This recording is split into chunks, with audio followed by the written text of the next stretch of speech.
a todos. Soy el doctor Miguel Ángel Náter, el director del Departamento de Estudios Hispánicos y del Seminario Federico de Onís del recinto de Río Piedras de la Universidad de Puerto Rico. Es un placer para nosotros acoger esta actividad del ciclo de lectura y de entrevistas de poesía hispanoamericana que organizan la profesora nuestra, Tania Ramos, y el poeta peruano Raúl Jesús Castañeda.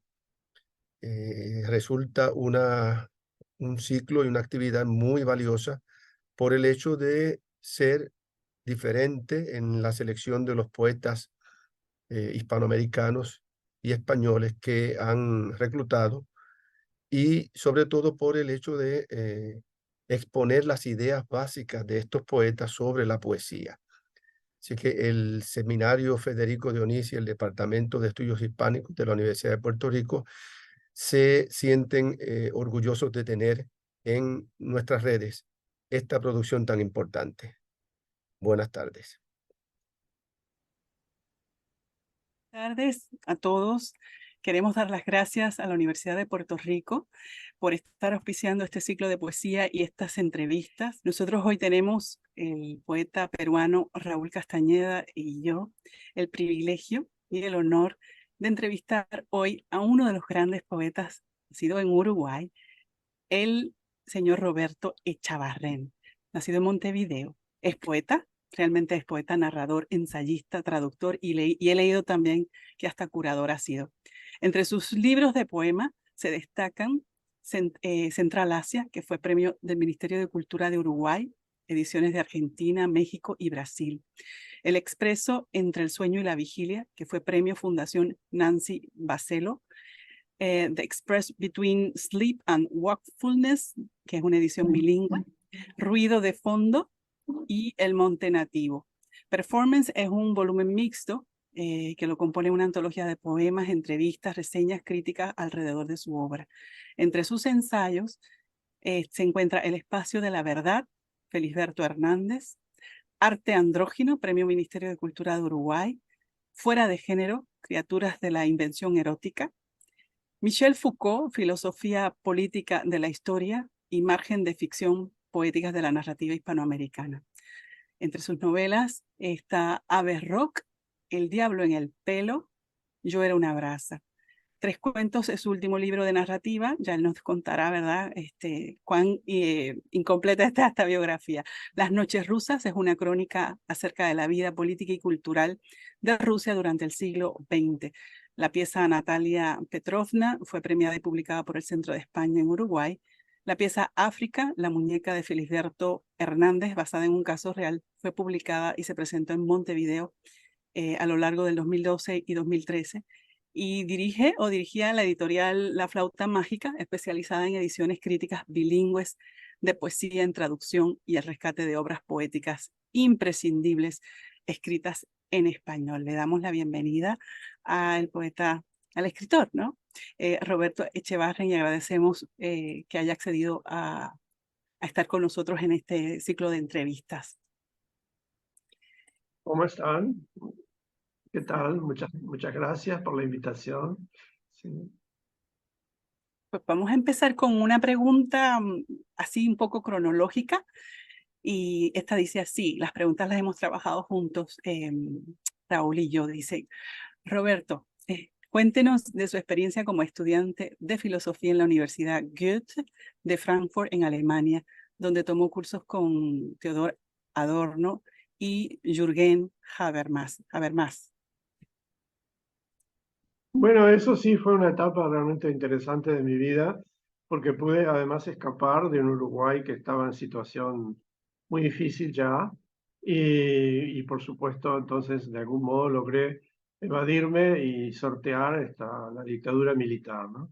Por otro lado, yo ya había estudiado filosofía en Uruguay, y lo que hice ahí fue más bien estudios de grado para preparar la tesis.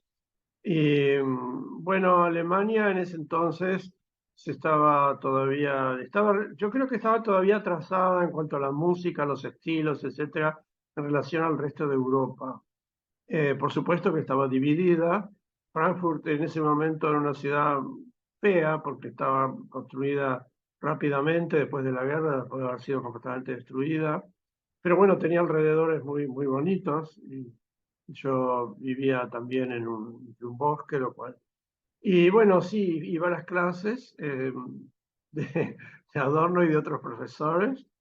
Y para mí, bueno, fue un puente para salir de Uruguay y acceder a una formación europea en directo, más allá de los libros. Y bueno, por cierto, la beca era bastante generosa, por lo tanto, se podía vivir con cierta tranquilidad, cierta facilidad. Y estuve en Alemania un par de años, pero después, para hacer la tesis doctoral, como había que hacerla o en alemán o en latín, decidí ir a la Universidad de París porque ahí podía hacerla en francés, que me era más fácil que el alemán en ese momento, además. Y bueno, entonces me mudé a París y hice la tesis doctoral en letras en la Universidad de París 8. Eh, mientras estaba haciendo esa tesis, me mudé a Londres porque justamente ahí en Londres lo que me interesaba era en pleno la revolución cultural que estaba ocurriendo en ese momento, en muchos aspectos, ¿no? Ya sea el aspecto artístico, musical, del estilo y también la liberación homosexual, porque Inglaterra había tenido una ley antihomosexual debido a Enrique VIII, que primero había que cortar la cabeza a la gente y a Oscar Wilde le tocaron al final del siglo XIX 3 años de trabajo forzados, pero esa ley se abolió finalmente en el año 67 y a partir de ahí, o sea, 3 o 4 años después surgió el movimiento de liberación sexual. Y eso fue una etapa muy eufórica, en que finalmente las diversidades eróticas podían manifestarse y de alguna manera construir eventos. Entonces hubo muchos eventos, manifestaciones, reuniones, fiestas, etcétera, que articulaban toda esta este nuevo discurso ya a la luz del día, ¿no? Como decía Kant, la libertad consiste en pensar, pero no en secreto, sino expresar públicamente los propios pensamientos. Y eso fue lo que sucedió en ese entonces, y para mí fue una experiencia muy liberadora, muy constructiva. Y bueno, después que terminé la tesis en París, terminé enseñando en la Universidad de Nueva York. Eso es como un recorrido rápido de esa etapa de estudiante. No sé si quieren preguntar algo más sobre ese respecto. El tema de su tesis doctoral, ¿cuál fue? Para que acá en Puerto Rico. Fue la escritura, la narrativa de Cortázar, pero la verdad es que después que terminé la tesis quedé muy harto de Cortázar y nunca lo volví a enseñar en ninguno de mis cursos. El libro que yo valoro en realidad fue el que vino después, es un libro de crítica sobre Felisberto Hernández. Se llama El espacio de la verdad, práctica del texto en Felisberto Hernández, y apareció en Editorial Sudamericana al principio de los años 80. Felisberto Hernández, debo decir, sí, que ha sido un autor que me ha interesado a lo largo de la vida. Y como yo trabajé también, sobre todo a partir del 2000 y pico, del 2001, en relación a lo que fue la historia política y la historia social y artística de la Unión Soviética, ¿no? Entonces, Felisberto Hernández estuvo unido, se casó con una espía soviética que vino a Uruguay, que se llamaba África, y estuvo en Uruguay sin ser descubierta desde el año 49 hasta el año 67. Entonces yo escribí una obra de teatro en relación a eso, debido a que tenía casi, podemos decir, una doble preparación, una en la literatura de Felisberto Hernández y la otra en la vida soviética. Entonces ahí coincidieron un poco esas dos corrientes. ¿Por qué Puede ser importante para los jóvenes escritores leer a filósofos contemporáneos como Derrida, Foucault y Deleuze, y los lean con cuidado, ¿no? Bueno, yo viví, o sea, la primera vez que llegué a París era en mayo del 68. Y ahí me metí en una demostración y vino la policía y repartió machetes a todo el mundo. En Uruguay todavía no había sucedido eso, sucedió después. Y a mí me sorprendió mucho. Pero mayo del 68 fue un gran sacudón en cuanto al pensamiento y el modo de vida de Occidente.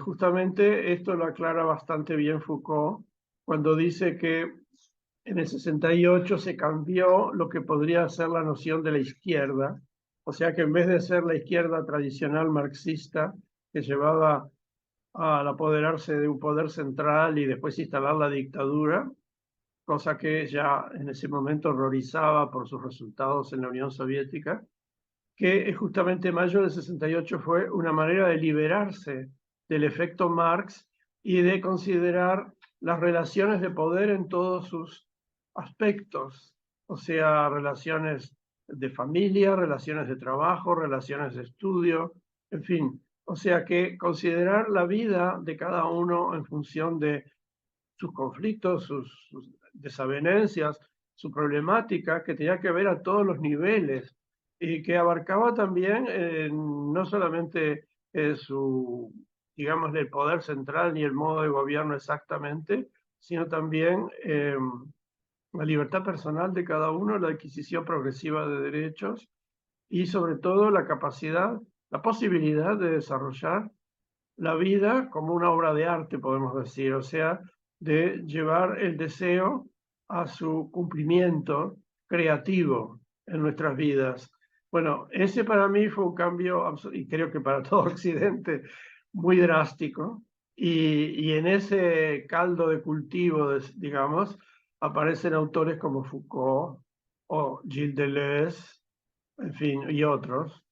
Para mí Foucault especialmente fue el autor más, como diría, más claro, más implacable, más decisivo y más incisivo también, ¿no?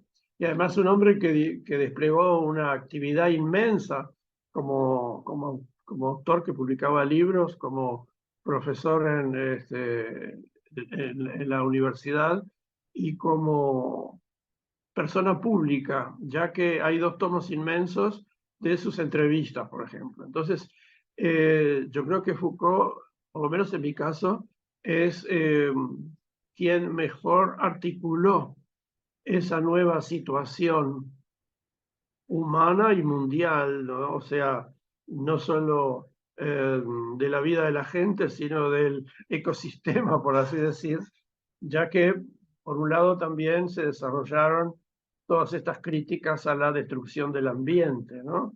Y ya sabemos que en los países socialistas, el socialismo real, la contaminación llegó a grados mucho más altos que en otros lugares, por ejemplo en Alemania del Este o en la misma Unión Soviética, en que se tomaron medidas ecológicas desastrosas, como desecar mares como el mar de Aral, etc. En fin, entonces todo eso surge más allá de esta idea del siglo XIX, de que había un señor que iba a aclararnos todo, ¿no? Entonces Marx nos iba a explicar cómo era la historia y qué iba a pasar y cuáles eran las totalizaciones, porque lo único que existía era la dialéctica y era finalmente una construcción abstracta, ¿no? Como abstracto también es la idea de trabajo en Marx, es completamente abstracta. Entonces, se trata más bien de una crítica y diría yo, una crítica escéptica dentro de la tradición filosófica escéptica que comienza con los griegos de la antigüedad tardía, como Sexto Empírico, ¿verdad? Toda esa tradición que pasa por el barroco y que culmina, digamos, en cierto pensamiento actual.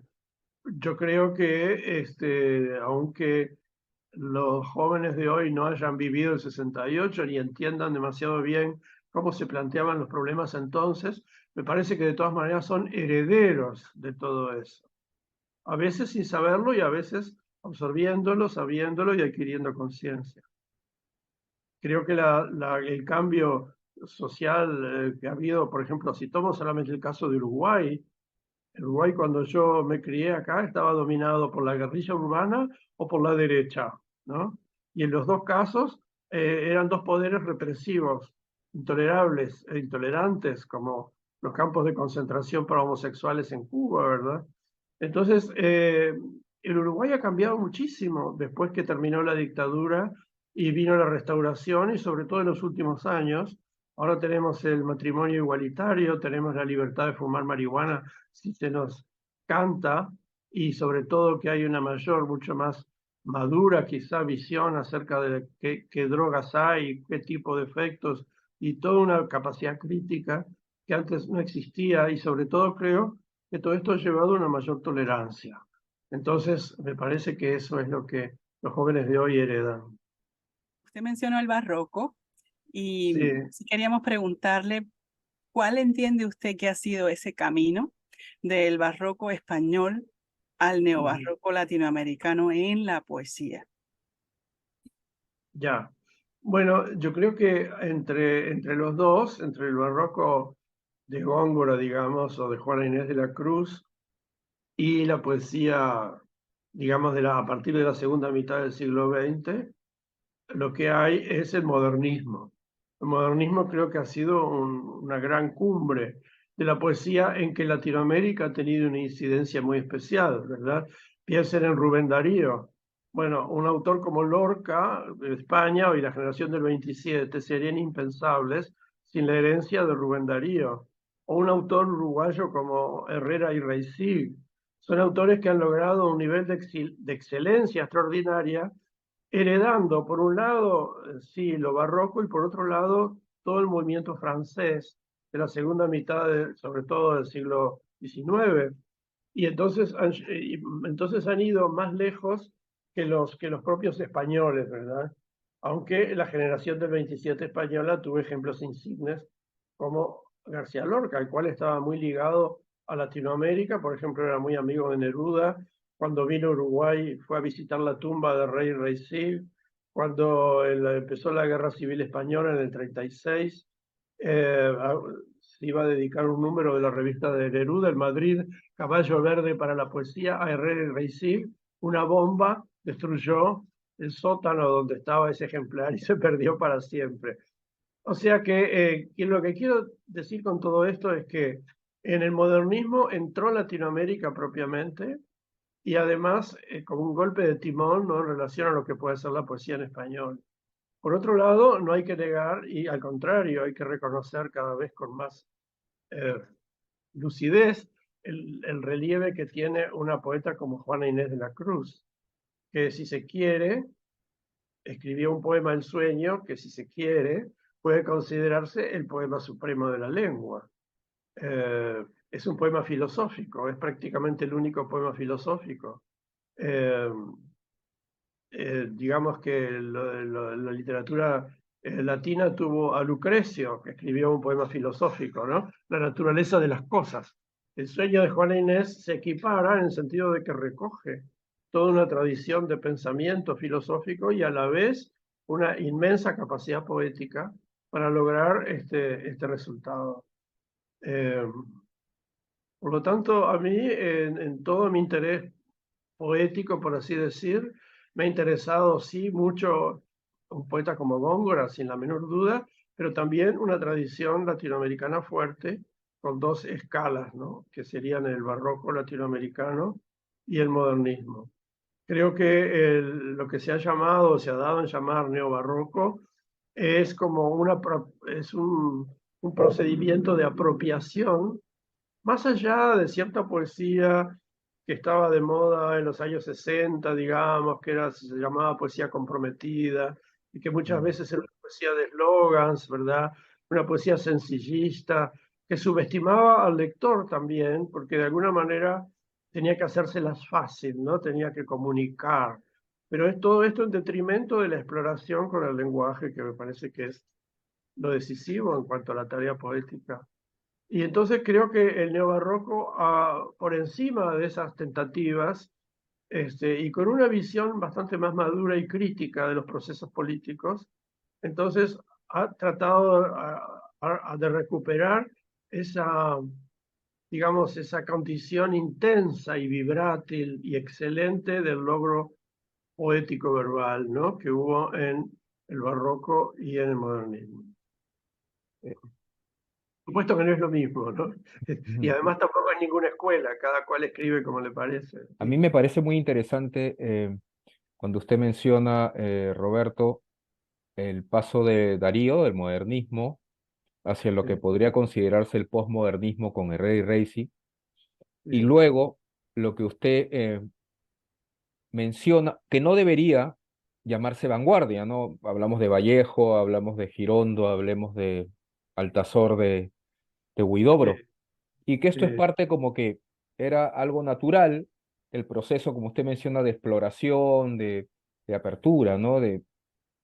De, de lo que los poetas, pues, es una manera natural de desarrollarse, era una manera natural de experimentar, de probar otras cosas, y que no tiene por qué llamarse vanguardia, ¿no? Me parece muy interesante eso.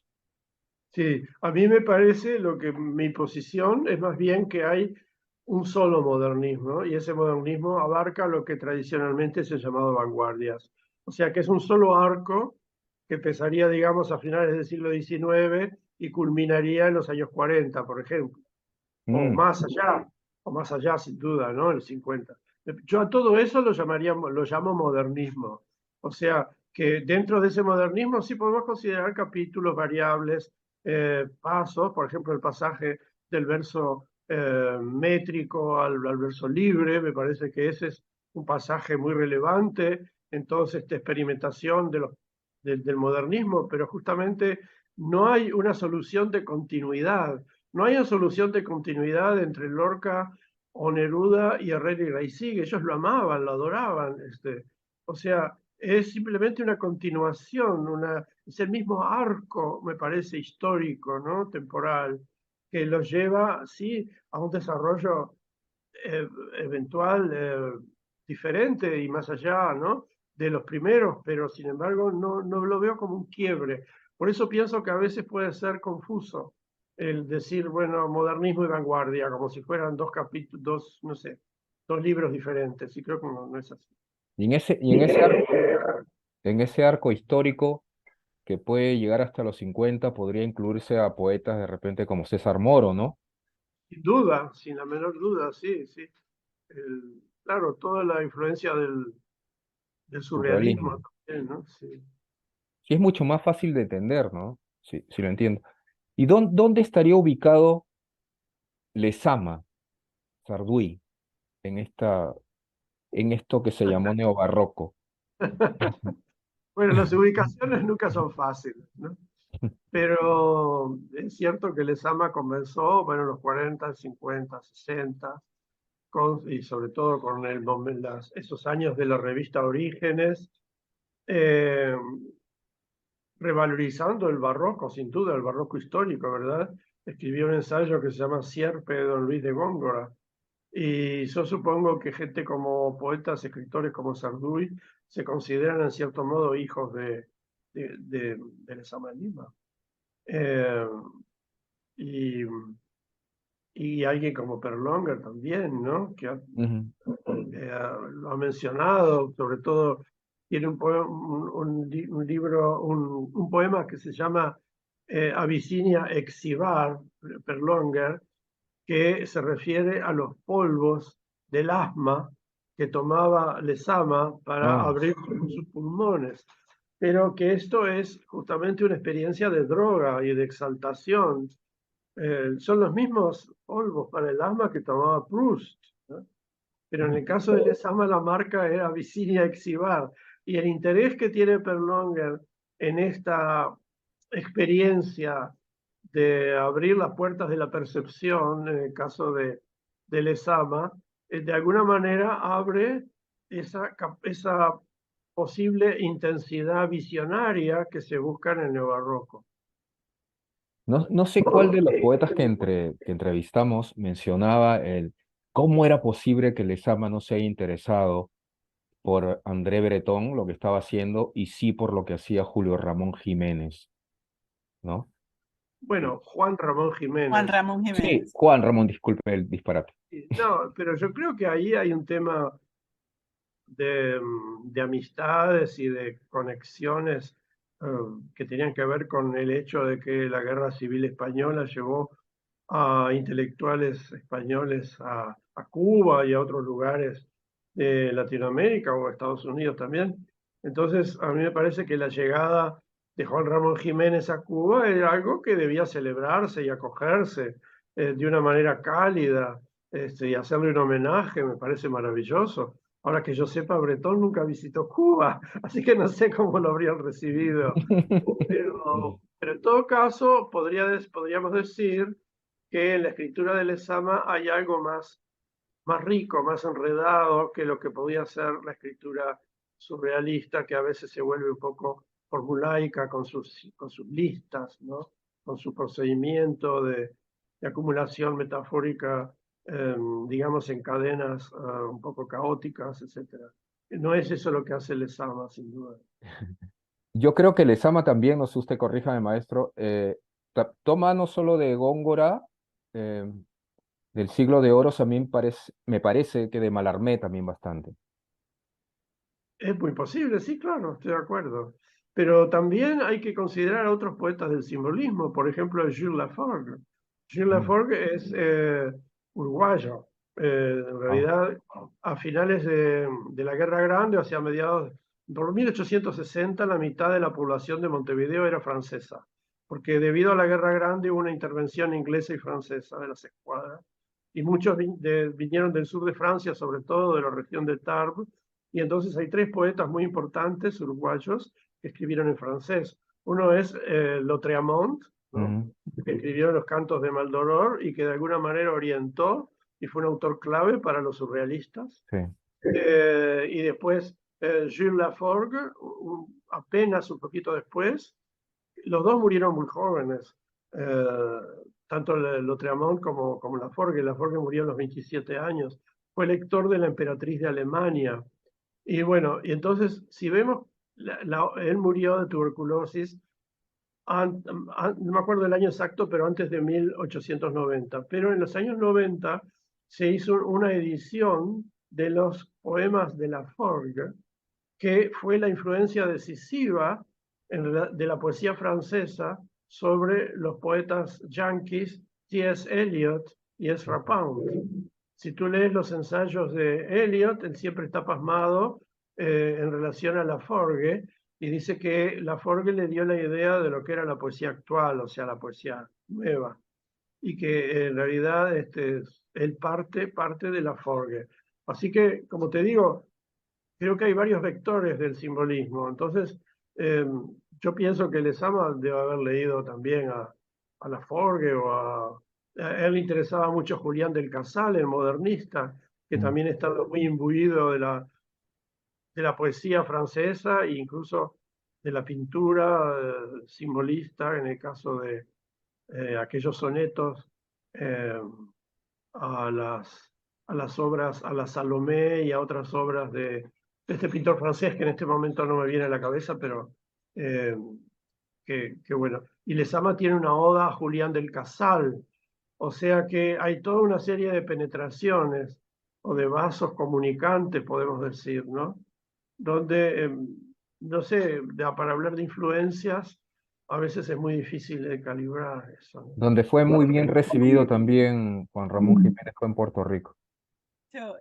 Mi contacto con Uruguay, para que sepa así un poquito nada más, yo Ajá. conocí a Idea Vilariño, ella le había enviado, tenía una correspondencia con Juan Ramón Jiménez, y esa fue una manera de yo poder conocerla y entrevistarla, y era porque ella Ajá. estaba interesada en esas cartas. Acá, pues como él estuvo los últimos años, estuvo varias veces en Puerto Rico, pero los últimos años, pues yo pude recuperar copias de esas cartas y Mira. llevárselas allá. Sí, sí. Las cartas de Juan Ramón Jiménez. Juan Ramón Jiménez, las que ella le escribió a Juan Ramón Jiménez y las que él le escribió a ella, las tenía ella, que también las A vi. Idea Vilariño, A las Idea escribió Idea. Vilariño. Sí, porque Bueno, ahí había como que un amor platónico. bueno. Bueno, la tercera es la vencida, como dicen. Ya fue Cuba, Puerto Rico y Uruguay. ¿Qué más le pudo pasar al pobre? No puede quejarse. Bueno, Bueno, con respecto a los tropos fundamentales del barroco, usted ha hablado del oxímoron y la paradoja. ¿Usted podría un poco profundizar en sí, ello? sí. Bueno, la filosofía del barroco hereda, como digo, a la filosofía escéptica griega tardía, pero también hereda a Occam, aquel monje que dijo que él no creía en la realidad de los universales, o sea que hombre eh, no tenía ningún sentido, pero si yo digo este hombre o este Sócrates, ahí sí hay cierta relevancia, que solamente los conceptos particulares son los que tienen una relevancia o que conectan con lo real, con la realidad, y no los universales. Entonces, el barroco toma una actitud muy crítica, influenciado justamente por el escepticismo, en respecto a cualquier afirmación que se haga en relación a la identidad, por ejemplo, de algo. Entonces, como decía Gracián en Agudeza y Arte de Ingenio, decía, lo que se busca en el efecto de la poética barroca es iluminar a dos luces, que siempre sea esto, pero también aquello, ¿no? Entonces ahí tenemos los oxímorones, como dice Góngora Nieve Rosa o cosas así, y por otra parte las paradojas, porque que es una contradicción que nos toca como una contradicción, pero que si la pensamos, si la profundizamos, de alguna manera nos podemos dar cuenta que estas cosas no son realmente contradictorias, sino que de alguna manera se asimilan y de algún modo se acomodan una a la otra. Entonces, lo que se cuestiona acá es el principio de identidad y por lo tanto el principio de contradicción. Y entonces el pensamiento barroco está, digamos, avanzando como sobre un campo minado. Las minas son justamente las ideas, las identidades y esas cosas. Y el pensamiento barroco está siempre en como dice Juana Inés de la Cruz, en la inmensidad de un mar de asombros, ¿no? Entonces, ahí es esta actitud propiamente artística, que no es ni la del político ni la del religioso, sino que es la actitud del desconcierto, de la pregunta, de la crítica, de la agudeza. Entonces, agudeza o arte de ingenio, es decir, ¿qué podemos hacer con el idioma más allá de las platitudes, ¿no? De las chaturas? Y creo que esa es la poética del barroco. Y esto es lo que eh, nos sirve, creo, también para criticar cierto pensamiento, porque toda esta tradición escéptica continúa. Eh, por ejemplo, Descartes trata de negarla. El primer maravilloso pensador barroco es Francisco Sánchez, que era un judío converso y profesor de medicina, de la Escuela de Medicina de Montpellier. Pero después Descartes trata de contradecir esto y de superar eh, la duda, pero a la vez es contradicho y destruido y criticado por Hobbes y por otros filósofos que se consideran los empiricistas, los empiristas ingleses, que culmina en Hume. Y entonces Kant dice, Hume me sacó del sueño dogmático, es decir, del sueño metafísico. El sueño metafísico de la Edad Media escolástica, y de ahí en adelante, ¿no? Con autores como Descartes o como Leibniz, que trataron de restaurar de uno u otro la metafísica. Y si pensamos en Hegel, creo que también trató de restaurar la metafísica. Y entonces totalizó y todo se puede abarcar con un sistema único. En realidad es como una especie de abstracción vacía. y creo que Marx en cierto sentido, bueno, heredó esto también. Entonces a mí me parece que en el siglo XX, que hemos visto los horrores de las consecuencias políticas de esas totalizaciones, creo que podemos recoger la tradición escéptica, ¿no? Que se basa justamente el pensamiento poético en el oxímoron y en la paradoja, en contra de la identidad y la contradicción, como figuras retóricas. Hay como una especie de paralelo ahí, justo con eso, con lo que de alguna manera, bueno, al menos yo lo veo así con el taoísmo, con el budismo zen. Pienso en gente como Jiddu Krishnamurti, Ah, no lo sé, pensadores que tenían esta potencia y que mencionaban, porque por un lado, Roberto, yo veo toda esta erudición, pero y también veo esa calma, esa sabiduría. Es como si hubiera un equilibrio en usted.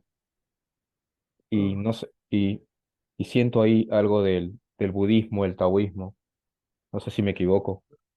No, no estás loco, me alegro que hayas traído a cuenta esa cuestión, porque yo de hecho tengo un libro que se llama El pensamiento chino y que fue publicado por la editorial Pretextos de España en el año 2021 y que tuvo el premio de investigación literaria Amado Alonso Navarra. Entonces ahí aparece justamente mi preocupación con el pensamiento chino. Y tengo otro libro aún inédito, pero sí ya pronto totalmente, que se llama El pensamiento budista. Entonces, ahí tenemos varias cosas, ¿no? Por ejemplo, ¿de dónde nace el pensamiento chino? No nace de un libro revelado, como sería la Biblia o el Corán y todas estas tradiciones occidentales, que son las tradiciones del ser, de algún modo, ¿no? La tradición platónica también, sino que nace de un libro de adivinación. No es un libro sagrado, no es Dios que habla. Para los chinos Dios no habla para nada y tampoco hay Dios necesariamente ni nada. Entonces lo que hay es un libro de adivinación que a través de un método que como puede ser tirar las varillas o las monedas o lo que fuera, los hexagramas van a responder a una consulta, pero responden porque de algún modo los hexagramas están articulados en función de los cambios naturales, físicos de nuestro cosmos, de nuestras vidas, y están como de algún modo aludiendo permanentemente a eso, a lo que sería, a lo que podríamos llamar la materia, solo que la materia también en sí puede contener el espíritu, pero nada trascendente, ¿no? Para los chinos no hay pensamiento trascendente y tampoco hay ser, ¿no? Eso es muy importante que de alguna manera nos saca de la tradición occidental. Y para los budistas también, porque digamos que en el caso de Siddhartha, dice anatta, que no hay ego, no hay yo, que era lo que sostenían los sacerdotes de la tradición del Rig Veda, de la tradición hinduista.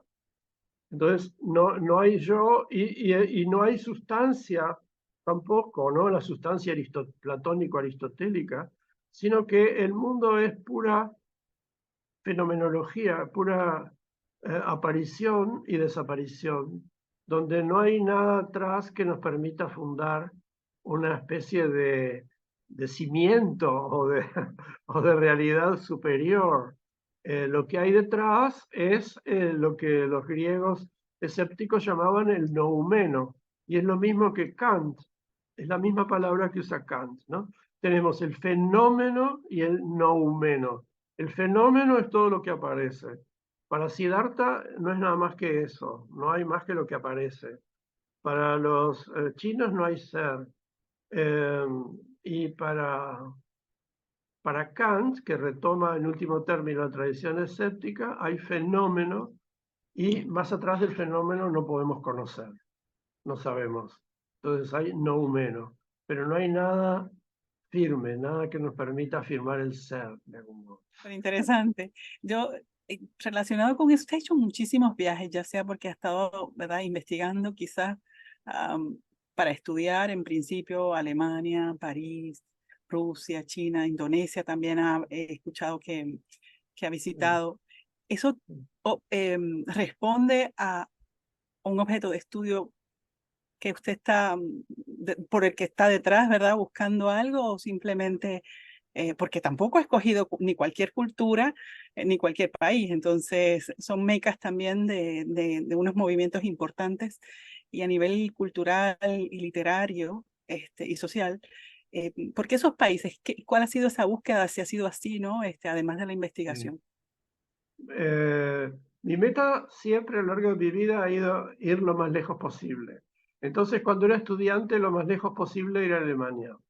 Entonces, eso me permitió digerir algo similar, tener esa experiencia. En cierto modo, podía ser para un uruguayo de esa época algo bastante extraño, ¿no? Y como inaccesible. Sin embargo, es lo que me propuse. Y después, por otro lado, como siempre me fascinó la literatura rusa, y por otro lado, además me había criado en un ambiente donde el Partido Comunista era muy fuerte y donde se decían algo así como que la Unión Soviética era el paraíso en la tierra, y yo no lo podía creer, pero tampoco podía refutarlo. Y entonces me propuse justamente ir a Rusia, y hice este trabajo que fue bastante extenso, que se llamó en español Las Noches Rusas, y que consistió básicamente en entrevistar a personas que habían vivido bajo Lenin, bajo Stalin, y que ya eran muy ancianos, por supuesto, al principio de los 2000, y o si no en el frente ruso de la Segunda Guerra Mundial, o en las ciudades sitiadas, etc. Y después, bueno, de ahí otro salto más. Por otra parte, mi pareja es indonesio, entonces eso fue una oportunidad estupenda para dar el tercer salto, y entonces hice 2 viajes a Indonesia. Y a partir de esos 2 viajes es que me surgió algo así como el imperativo de investigar el pensamiento oriental en sus versiones eh, china y budista, porque al ir a Indonesia me encontré con un presente bastante deplorable, en el sentido de que es un país dominado por el islamismo. A partir del siglo XV empezaron a convertirse, por influencia de los comerciantes hindúes, los reyes de distintos lugares o islas del archipiélago, hasta que la última dinastía hinduista tuvo que refugiarse en la isla de Bali, y la isla de Bali todavía es hinduista. Pero digamos que es una tradición que ha sido aplastada y desconocida, eh, mientras que en el siglo del año 0 al año 1000, y más adelante, la influencia del hinduismo y del budismo, y también del pensamiento chino en Indonesia, fue decisiva. El monumento más importante del budismo se llama Borobudur y está en la isla de Java. Es una montaña con terrazas y niveles en que hay frisos, esculturas que tienen que ver con los libros budistas que se leían en la época, que en ese momento era el siglo VIII.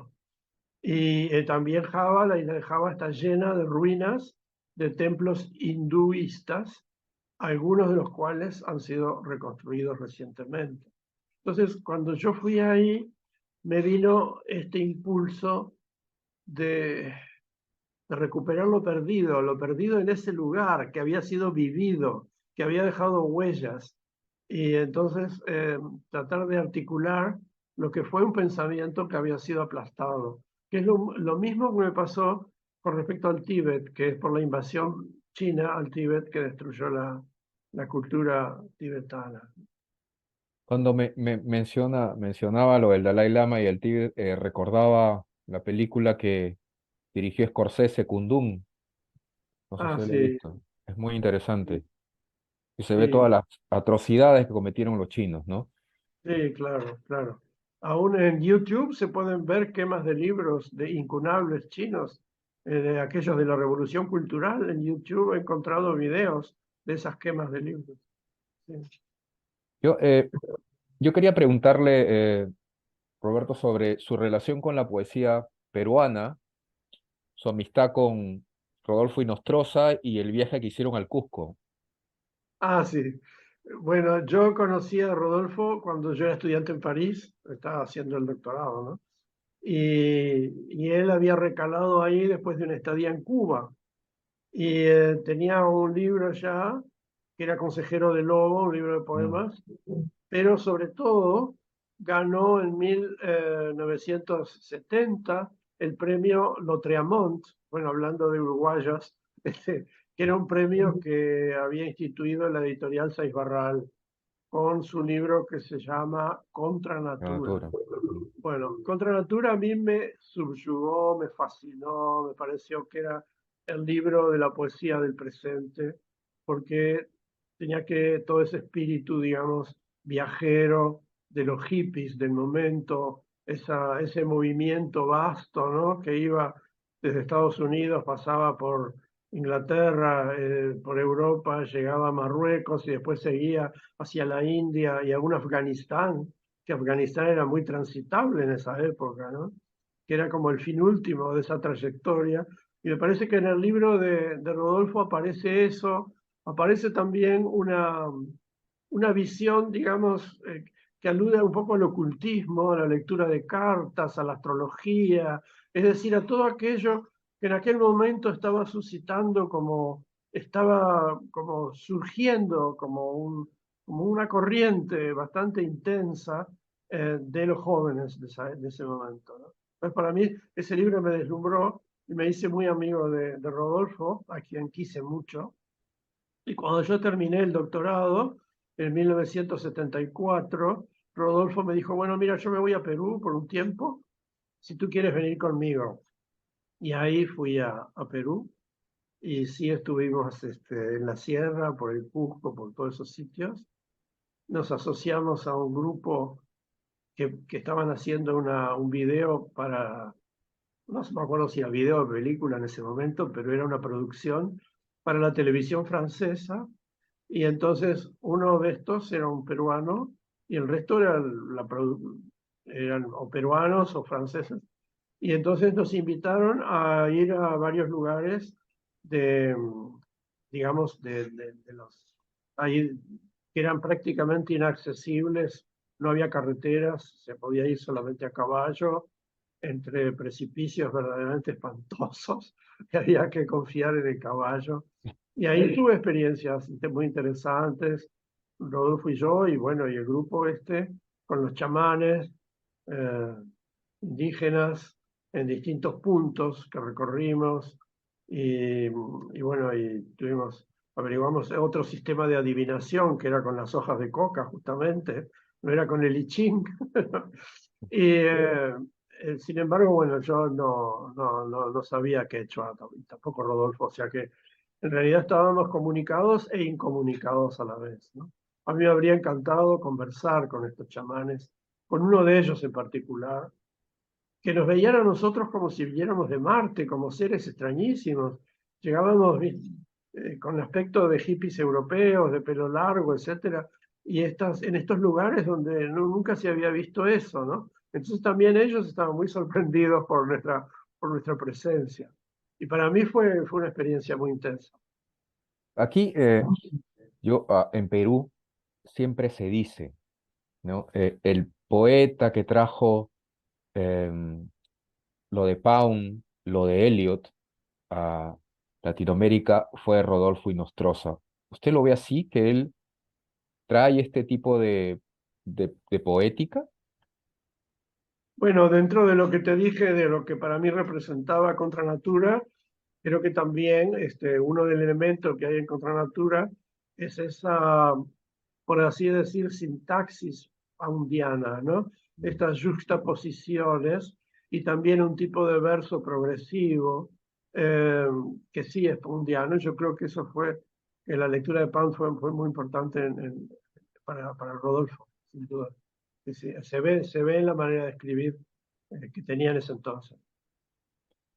Si recuerdo bien en Medusario, claro, Medusario están Rodolfo, Mirko Lauer Y no Eh, recuerdo qué otros poetas peruanos están incluidos. bueno, el Reinaldo Jiménez, que es Sí, peruano-argentino. sí, Sí. claro, Reinaldo.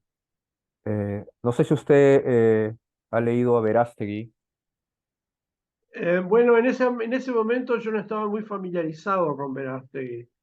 Después sí lo leí y me gustó muchísimo, pero en el momento en que hicimos Medusario, de algún modo, fíjense que era también el momento en que todavía no existía internet, no había Mm, email, no había nada.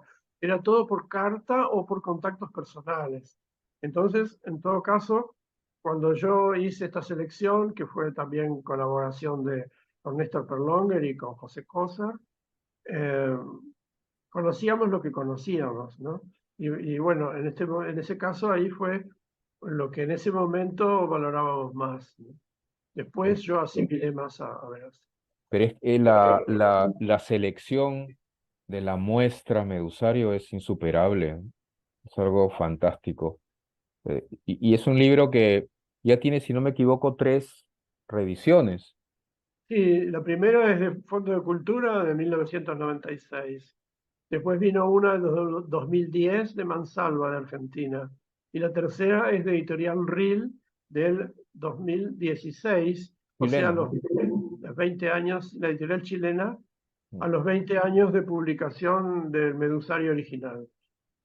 Sí. Creo que alguna de esas ha llegado a España también, no sé, o si las tres o no. No sé qué tipo de efecto pudo haber tenido en España Medusario. La selección de los autores que fueron incluidos en Medusario, eh, ¿lo hizo usted, Roberto, o también Perlonger ayudó un poco? A Perlonger ayudó un poco, sí, porque en realidad Medusario tiene eh, otros dos libros que son de preparativos. Uno es una selección que yo hice de poesía del Río de la Plata para México, eh, que es Marosa di Giorgio, Perlonger y ¿cómo es? Ay, Sí. eh, y después también, bueno, justamente antes de Medusario, Néstor hizo Caribe Trasplatino. Mm. Caribe Trasplatino es una selección de poetas eh, tipo Coser y tipo Arturo Carrera, o sea, gente de Caribe y gente de Argentina o de Uruguay, y eso es Caribe Trasplatino. Entonces, esos son dos libros preparativos para Medusario. Sí. Mm. Además, en Medusario está incluido el prólogo que escribió Néstor, pero no para Medusario, sino para Caribe Trasplatino. Mm. Nosotros meramente lo reprodujimos, ya Néstor había muerto, y fue como un homenaje que le hicimos poniendo ese prólogo, que es un texto que me parece muy interesante. Hablando también sobre Medusario, pero realmente de uno de los escritores, ¿nos podría comentar la importancia de la obra del escritor argentino Ernesto Perlonga para usted? Yo conocí a Néstor en San Pablo. Fue el día que se presentó la edición de Galaxias de Haroldo de Campos, la edición integral. Creo que fue en el año, me parece que fue en el año 83. Inmediatamente nos hicimos muy amigos porque a mí me habían invitado, me invitaban a dar seminarios o conferencias en la Universidad de San Pablo, y esa era una oportunidad para ver a Néstor y para intimar con él. Y fue ahí que empezamos a pensar en todo esto de estas elecciones. Después, el problema, bueno, Néstor se fue a París con una beca al final de los 80, y ahí, bueno, se enteró de que tenía el SIDA. Y entonces cuando yo lo vi en 1990, ya Néstor estaba bastante enfermo y yo conseguí de alguna manera ir a San Pablo por varios periodos para acompañarlo, y lo animé a seguir escribiendo. Y entonces en ese momento él estaba un poco parado, pero lo animé a que terminara el, eh, el chorreo de las iluminaciones, no, perdón, aguas aéreas. Y entonces él todavía no tenía computadora, y yo pasaba los poemas en mi computadora y se los mostraba, y ahí se fue animando. Y entonces terminó Aguas Aéreas, y después, antes de morir, que murió en el 92, escribió un libro maravilloso que es El chorreo de las iluminaciones, que recuperó mucha fuerza. Ahora, en realidad, el momento decisivo en esto de inicio es Austria-Hungría y el libro Alambres, que contiene el poema Cadáveres, que es en realidad un poema épico, si se quiere, sobre la matanza de la Guerra Sucia Argentina, ¿no? Y ese es un poema que ha tenido una repercusión enorme. Después, en ese momento llamaba la atención que fuera un poema cómico, ¿no? ¿Cómo se puede uno reír de estas circunstancias? Eh, pero, pero en definitiva, lo que él estaba haciendo también era reconstruir una lengua prohibida, que era la lengua de las minorías, la lengua de los homosexuales, con todos los juegos de palabras y la picardía de una lengua que en realidad se suponía que tenía que estar muerta, porque los militares no solo mataban a los izquierdistas, sino también a los homosexuales, obviamente. Y la persecución en ese sentido fue muy fuerte, ¿no?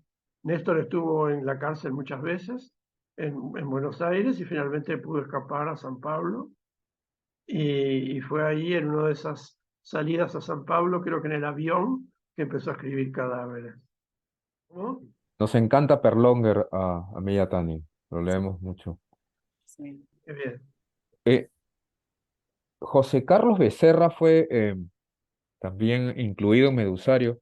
Él muere también bastante joven, en un accidente de tránsito, si no me equivoco. Becerra José sí, en Car- un accidente de tránsito en Italia. Iban en eh, auto y creo que se desbarrancaron o algo por el estilo.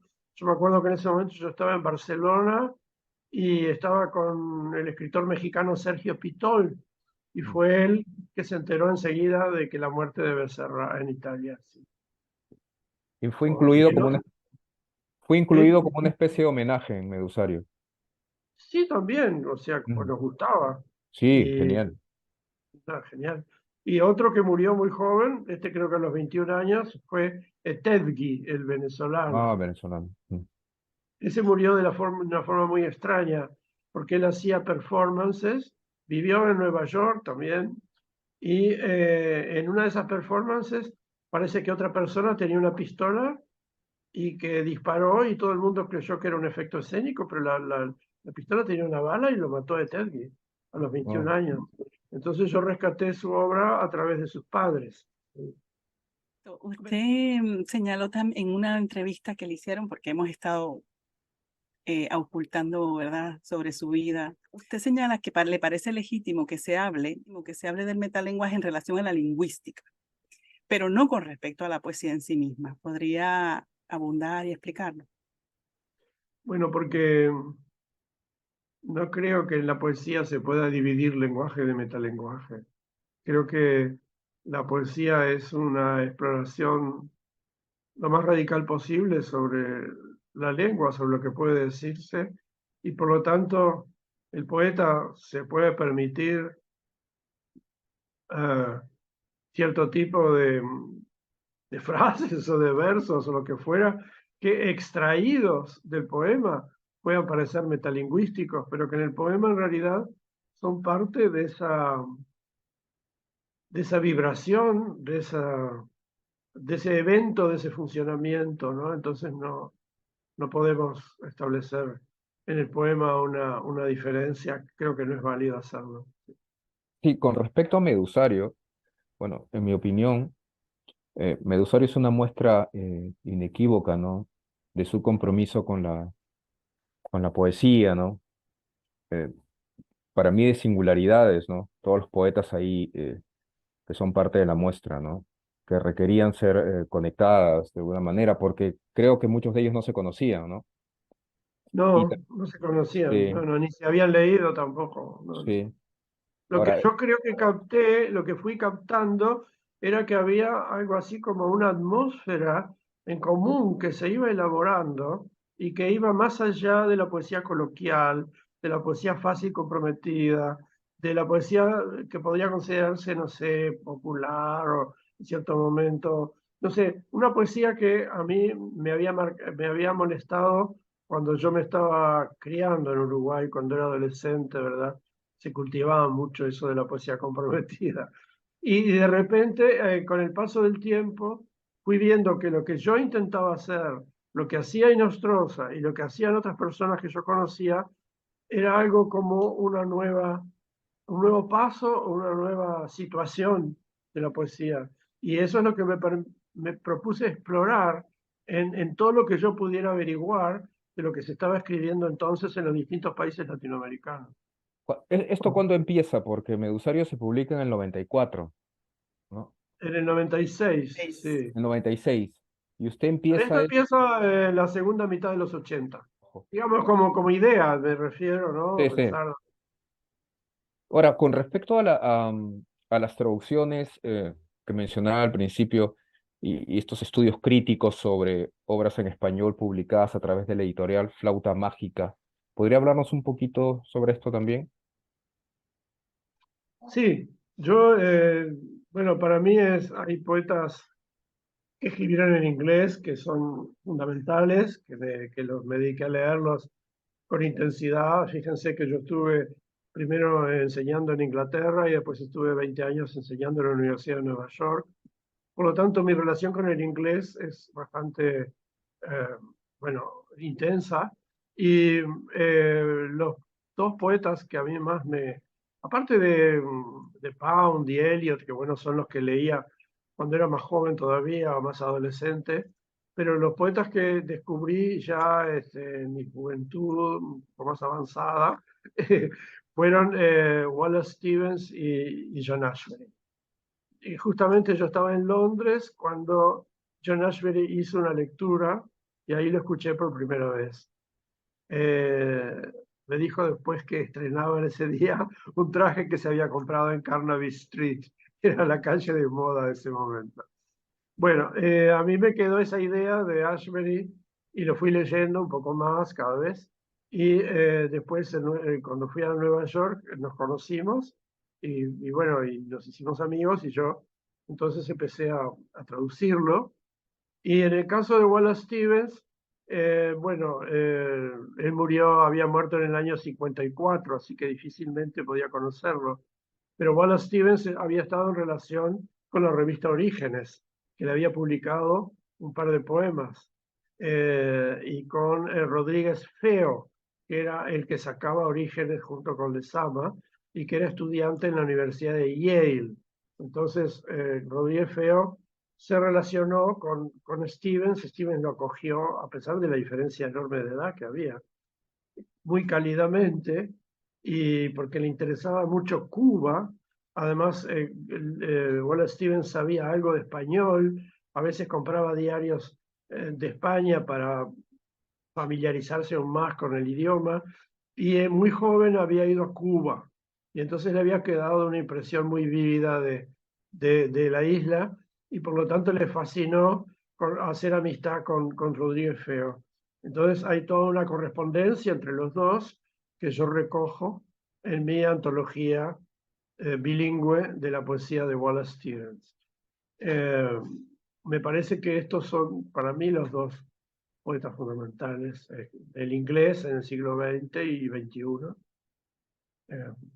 Después, bueno, yo había ido a Rusia y por lo tanto traduje a poetas de la Edad de Plata como Marina Tsvetaeva, Anna Akhmatova, Alexander Blok y otros. Y entonces hice un volumen de la flauta mágica que se llama La Edad de Plata, poetas rusos. Y me interesó justamente esta tarea de traducción, por eso invité a Reinaldo Jiménez a traducir Galaxias. Eh, y esto lo logré al principio con un dinero, con una beca que me dio el Ministerio de Cultura de Uruguay y que pude entonces iniciar esta colección. Después la colección ha seguido creciendo y me pareció que, como he enseñado el barroco en la universidad y Juan Inés de la Cruz ha sido un interés constante para mí, entonces me pareció que era de algún modo indispensable rescatar el sueño y hacer, incluir una edición crítica, conversión.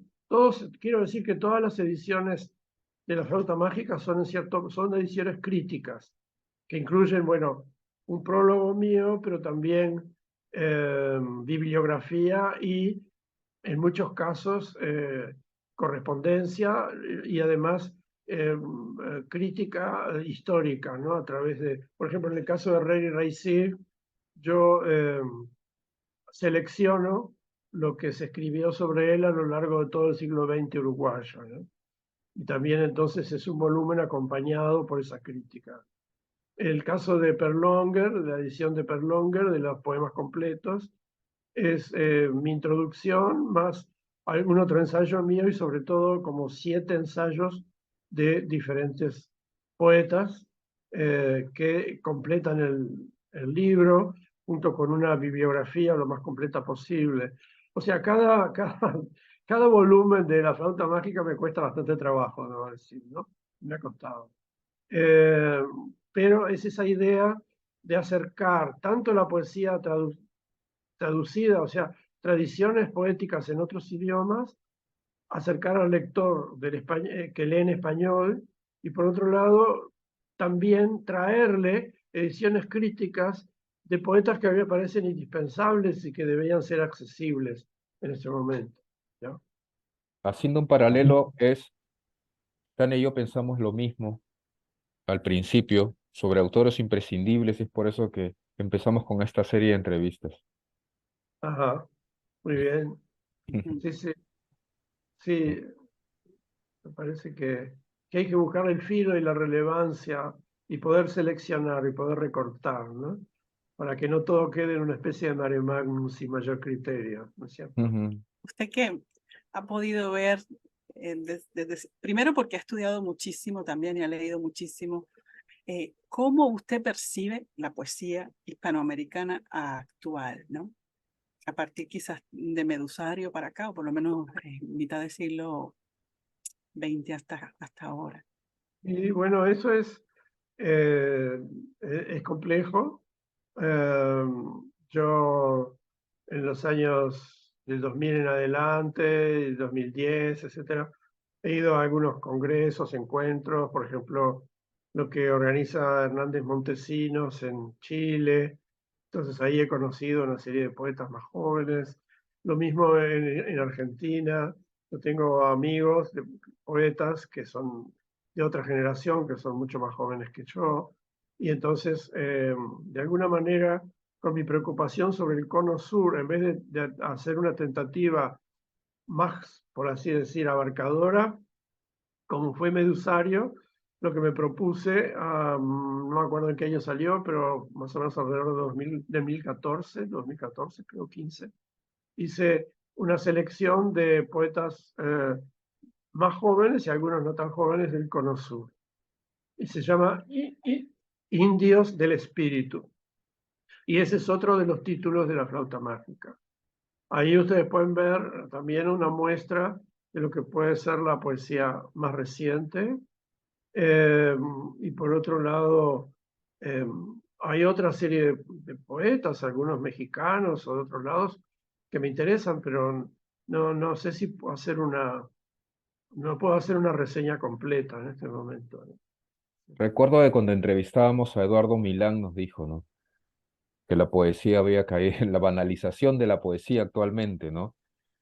Y que los estantes de libros estaban llenos, nunca se había publicado tanto como en estos años, pero estaban llenos de lo mismo. Y como que había Sí. una ausencia crítica, ¿no? Estas nuevas generaciones, y eso lo señalaba Mario Montalbetti también acá en Perú, es casi decirle a un poeta que está recién empezando su obra, esto no está bien o esto podrías mejorarlo, es casi una cosa que no se puede hacer, ¿no? Y no lo sé, no sé si usted piensa lo mismo, ¿no?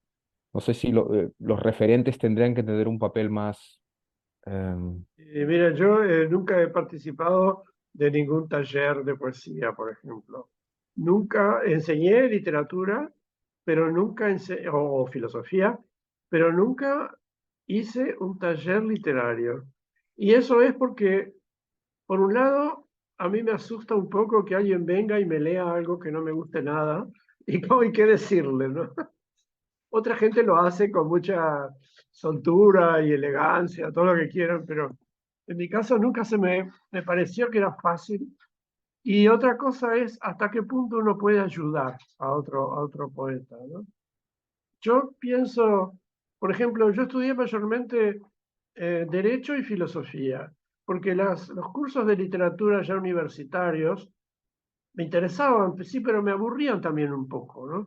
Porque creo que sobre todo el que está motivado para escribir tiene que hacer su propio camino y entonces ir descubriendo por su cuenta las cosas y tratar de lograr esto y lo otro y lo demás allá a medida que uno trata de avanzar y formarse a uno mismo. Ahora, si hay gente como justamente se queja Milán de que, bueno, no leyeron nada y empiezan y largan su libro de poemas, bueno, evidentemente ese libro no va a ser quizá muy interesante, pero eso depende de la responsabilidad de cada uno, ¿no? Yo creo que es un tema de responsabilidad y ahí no hay tutía, no hay cómo arreglarlo. O sea, o el poeta realmente se forma y mejora o se desarrolla y toma conciencia de las tradiciones poéticas y de algún modo eh, eso le sirve para entender y para iluminar y ayudarlo de algún modo para situarse en otro nivel, digamos, de escritura. Bueno, eso no hay nadie que te lo pueda enseñar. Yo soy bastante escéptico con respecto a la enseñanza de la literatura. No estoy muy convencido de que yo haya logrado enseñar literatura 20 años en la Universidad de Nueva York. Pero bueno, capaz que de repente algunos alumnos pueden decirme, bueno, sí, yo aprendí esto y el otro. Pero bueno, es difícil calibrarlo. Recuerdo una frase que yo ya la había leído citando otra vez a Mario Montalbetti, cuando le hablaban sobre los cursos de escritura creativa. Él decía, para mí, por cada curso de escritura creativa debería haber 10 de lectura creativa. Primero tendrían que Claro, aprender a leer. claro. Lo primero es la lectura, exacto. Eso es lo fundamental, que el poeta lea, se informe, crezca intelectualmente a través de la lectura, ese es el camino. Y que descubra, que logre descubrir, ¿no?